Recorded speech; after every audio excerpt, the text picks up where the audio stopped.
एक राजा के दरबार में बहुत चतुर मंत्री था।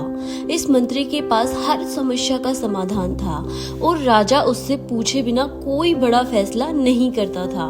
इस वजह से दरबार में दूसरे लोग मंत्री से ईर्ष्या करते थे। एक दिन राजा ने मंत्री से कहा, आप बहुत चतुर हैं, लेकिन आपका बेटा बहुत मूर्ख है और उसमें कोई समझ नहीं है। मंत्री को यह पसंद नहीं आया और उसने महाराज से पूछा, आप ऐसा क्यों कह रहे हैं? आपको मेरा बेटा मूर्ख क्यों लगता है? राजा ने कहा, हर सुबह जब मैं लोगों से मिलने जाता हूँ तो आपका बेटा वहाँ होता है। मैं उससे हर दिन पूछता हूँ कि क्या ज्यादा कीमती है, सोना या चांदी, और हर बार आपका बेटा चांदी कहता है। यह सुनकर दरबार में सभी लोग हंसने लगे और मंत्री को बुरा लगा। बिना कुछ कहे वह सीधा घर गया और अपने बेटे से पूछा कि कौन सी धातु ज्यादा कीमती है, सोना या चांदी?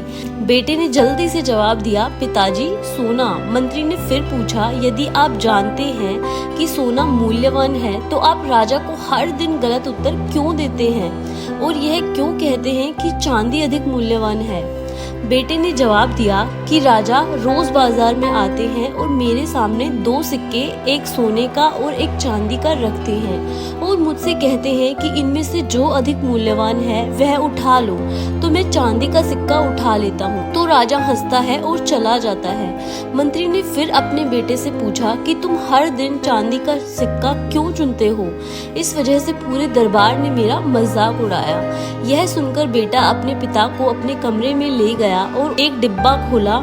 डिब्बा चांदी के सिक्कों से भरा था। इतने सारे चांदी के सिक्के देखकर मंत्री हैरान हो गया और पूछा कि तुम्हारे पास इतने सारे चांदी के सिक्के कैसे आए?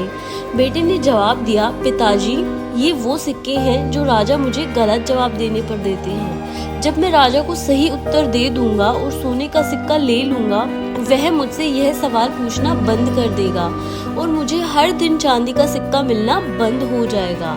राजा को अच्छा लगता है जब मैं चांदी का सिक्का उठाता हूँ और कहता हूँ कि चांदी सोने से ज्यादा कीमती है। वह हंसता है और ज्यादा सोचे बिना चला जाता है।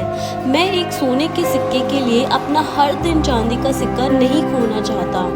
यह सुनकर मंत्री को अपने बेटे पर गर्व हुआ और वह समझ गया कि भले ही लोग उसके बेटे को मूर्ख कहते थे, उसके बेटे की बुद्धिमत्ता कुछ ऐसी थी जिसे केवल एक बुद्धिमान व्यक्ति ही समझ सकता है। तो आप जो कर रहे हैं वह सही है, फिर इससे कोई फर्क नहीं पड़ता कि लोग आपको मूर्ख या पागल कहते हैं। दुनिया अक्सर उन लोगों को पागल कहती है जिन्हें वह नहीं समझती। इसलिए धैर्य रखें, आभारी रहें और जीवन में आगे बढ़ते रहें।